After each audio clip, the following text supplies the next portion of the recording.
Jornal Nacional. Boa noite. Boa noite. Quarta-feira, 23 de março. A Operação Lava Jato tem mais 8 indiciados pela Polícia Federal. Entre eles, o marqueteiro de campanhas petistas João Santana e a mulher dele, Mônica Moura, suspeitos de crimes como corrupção, lavagem de dinheiro e organização criminosa. As investigações da Lava Jato sobre o ex-presidente Lula em compasso de espera. Por ordem do ministro Teori Zavascki, elas estão no Supremo. E os ministros dirão o que será julgado por eles e o que voltará para as mãos do juiz Sérgio Moro se Lula não tomar posse como ministro. O ministro Teori não entrou no mérito da legalidade das gravações. Mas criticou a divulgação das conversas grampeadas. O Ministério das Relações Exteriores envia para embaixadas do Brasil um alerta sobre um suposto risco de golpe. E depois manda que elas desconsiderem a mensagem. Você vai ver agora no Jornal Nacional.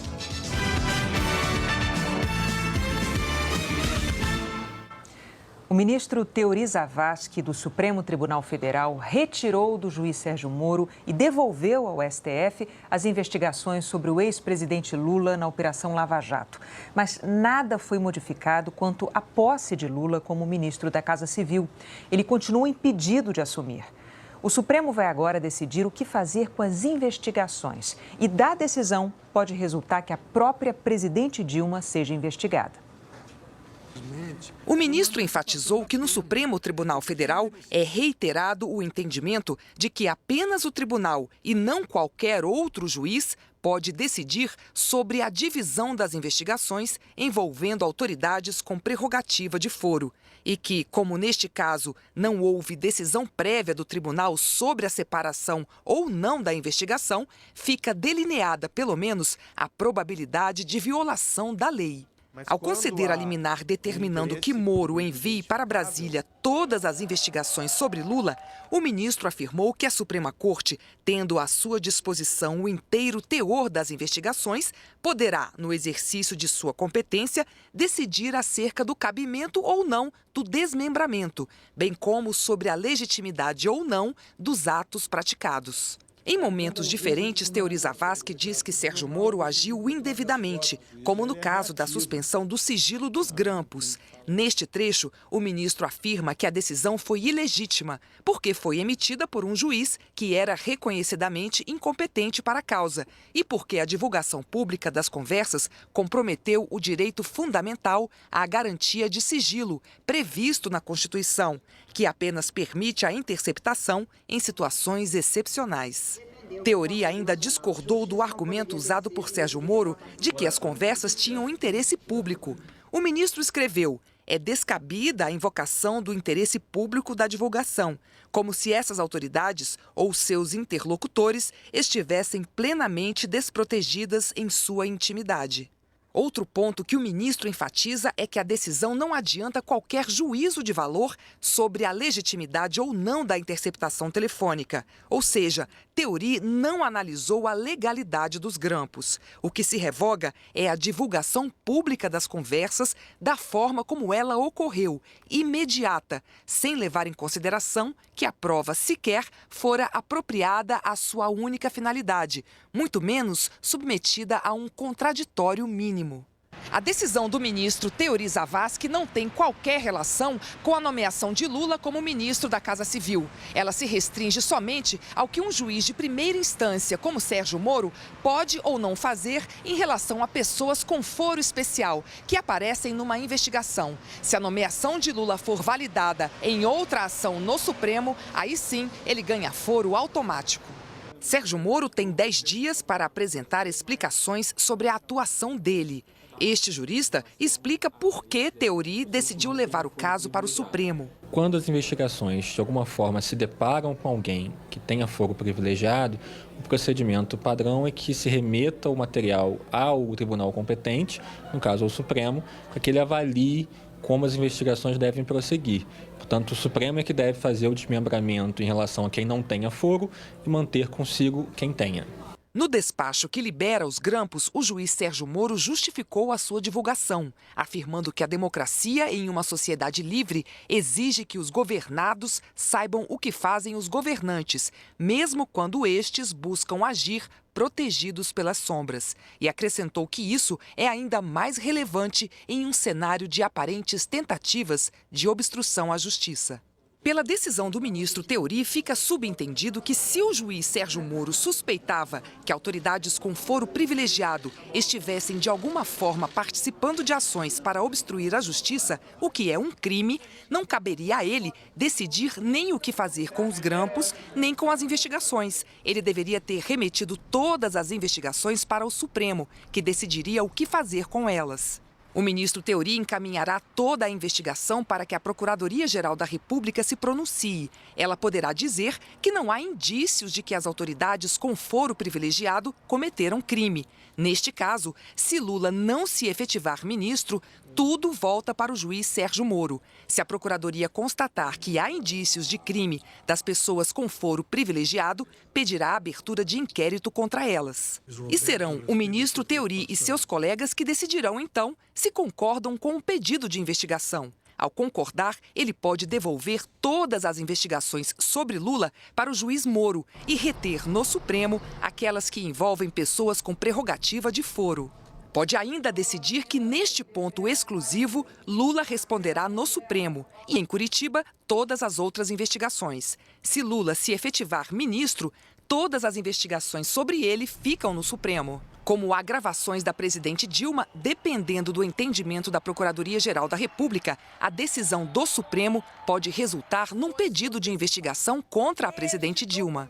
Na opinião dos juristas ouvidos pelo Jornal Nacional, apesar das críticas de Theory à divulgação dos áudios, eles podem continuar valendo como prova. As conversas em si não perdem o seu valor como prova, porque elas foram produzidas naquele momento de forma correta.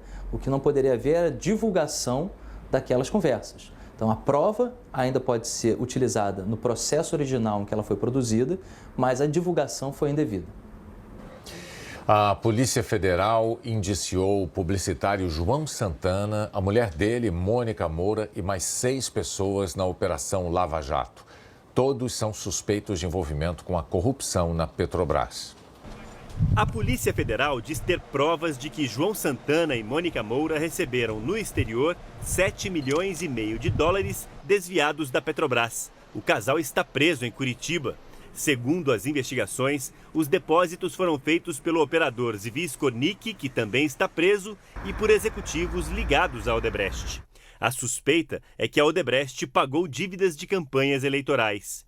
Os investigadores destacam que João Santana trabalhou nas 3 últimas campanhas presidenciais do PT, uma de Lula e nas 2 de Dilma Rousseff, além de países como Angola, Panamá e Venezuela. As investigações mostram que houve pagamentos no Brasil durante o período da última campanha presidencial. A polícia também indiciou Zivi Skornik, a mulher Heloísa e um filho, Bruno, e os ex-funcionários da Petrobras, Pedro Barusco, Renato Duque e Armando Trípode. O Ministério Público Federal agora decide se oferece denúncia à Justiça com base no trabalho da Polícia Federal. Se isso acontecer, os investigados passam a ser acusados de crimes como corrupção, lavagem de dinheiro e organização criminosa. As defesas de João Santana, Pedro Barusco e da Odebrecht não quiseram comentar. A defesa de Renato Duque disse que só vai se manifestar depois de ter acesso ao indiciamento. Nós não conseguimos contato com os advogados de Mônica Moura, de Armando Trípode e de Bruno, Heloísa e Zivi Skornik. O Ministério Público Federal, no Paraná, divulgou uma nota em resposta à Odebrecht. Ontem, a empresa anunciou que decidiu colaborar com a investigação da Força-Tarefa da Lava Jato. O Ministério Público declarou hoje que o desejo de colaboração do grupo não quer dizer que o acordo sairá. Vamos à nota. O Ministério Público Federal, diante da nota emitida pelo Grupo Odebrecht em 22 de março de 2016, bem como da sua repercussão na imprensa, vem esclarecer que não existe sequer negociação iniciada sobre acordos de colaboração com executivos ou leniência com o Grupo Odebrecht. A simples manifestação dessa vontade pela imprensa, seja por indivíduos, seja por qualquer grupo empresarial investigado, não possui qualquer consequência jurídica, motivo pelo qual as investigações e atos processuais continuarão em andamento. A divulgação de qualquer intenção de acordo através de imprensa fere o sigilo das negociações exigido pela lei para a celebração do acordo.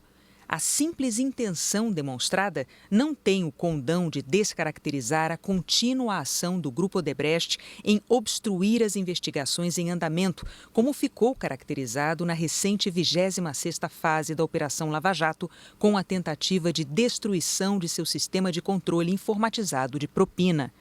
O Ministério Público Federal mantém o entendimento de que acordos de leniência e de colaboração premiada somente são possíveis com o completo desvelamento por parte dos envolvidos dos fatos criminosos que já são investigados, além da revelação plena de outras ilegalidades que tenham cometido e que ainda não sejam de conhecimento das autoridades, e da reparação mais ampla possível de todas essas ilegalidades.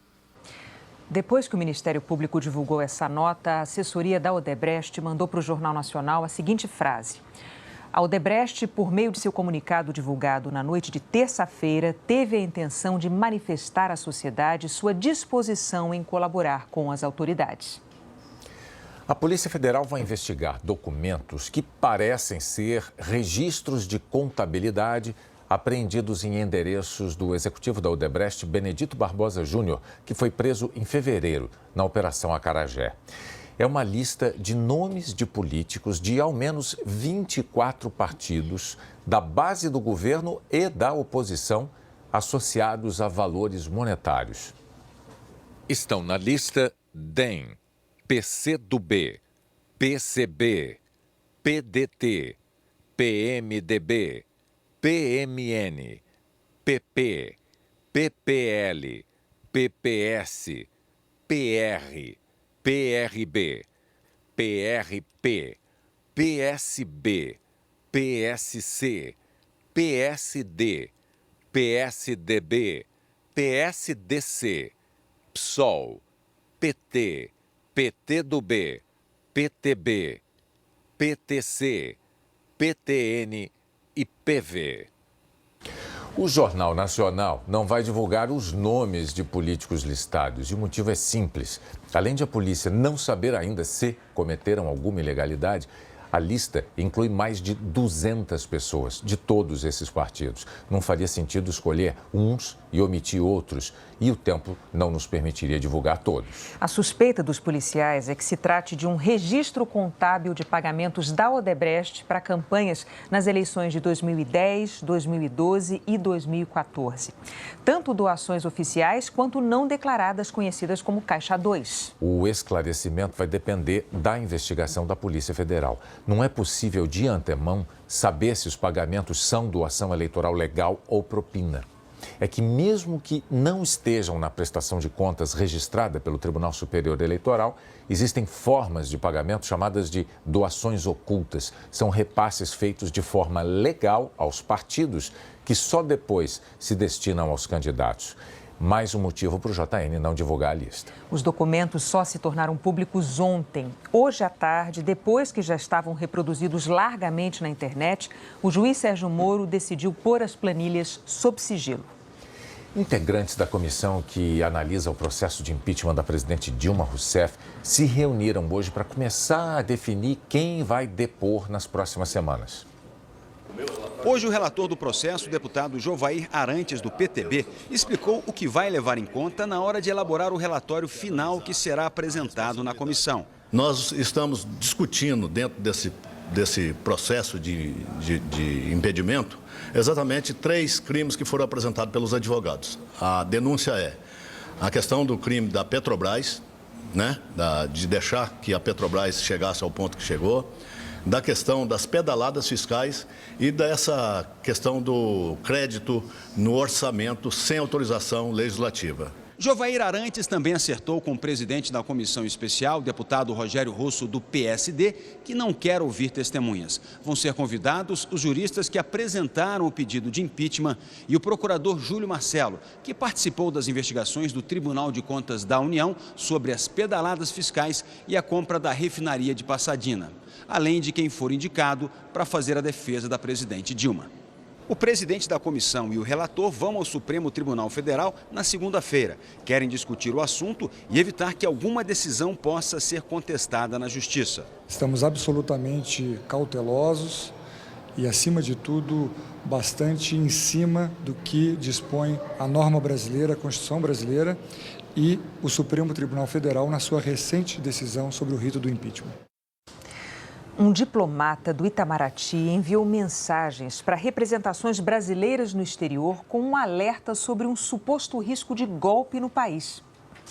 Embaixadas do Brasil no exterior receberam as mensagens na última sexta-feira. Hoje elas foram publicadas pelo jornal O Globo. Uma delas de movimentos sindicais, sociais e populares do Brasil, denunciando o que chamam de um processo reacionário que está em curso no país contra o Estado Democrático de Direito. A outra da ABONG, Organizações em Defesa dos Direitos e Bens Comuns, afirma: não ao golpe, nossa luta continua. O Itamaraty confirmou por telefone que as mensagens foram enviadas pela Secretaria de Estado das Relações Exteriores, pelo ministro Milton Rondó Filho, responsável pela área de combate à fome do Ministério. Telegramas alertando para o risco de um golpe político no Brasil. O ministro pedia ainda que cada embaixada ou representação indicasse um diplomata para conversar com organizações da sociedade civil dos postos no exterior. Na mesma sexta-feira, o Itamaraty mandou cancelar tudo, que os telegramas fossem ignorados, mas eles já tinham sido enviados. No Congresso, a oposição quer chamar o ministro das Relações Exteriores, Mauro Vieira, para dar explicações. Um verdadeiro desserviço do Itamaraty, denegrindo a imagem do Brasil no mundo inteiro, quando mandam uma circular pedindo que convoquem elementos da sociedade civil, dizendo que há um golpe em andamento, um golpe político e parlamentar no Brasil. Governistas disseram que o caso já está resolvido. Tão logo tomou conhecimento de que tinha essa manifestação de um funcionário, o Itamaraty soltou e fez uma manifestação oficial para todas as embaixadas, assinada pelo secretário-geral, o embaixador Sérgio Danésio, desfazendo qualquer proposta nesse sentido e reafirmando a posição do Itamaraty oficial, que é de não tratar esse assunto, muito menos da maneira como foi feito. O Itamaraty informou que o ministro Milton Rondó mandou os telegramas sem pedir autorização. Foi advertido e não poderá mais emitir qualquer circular ou telegrama sem autorização superior. A presidente Dilma voltou a questionar hoje a legalidade do processo de impeachment. Ela tocou no assunto quando falava sobre o desafio do Brasil para vencer a crise econômica.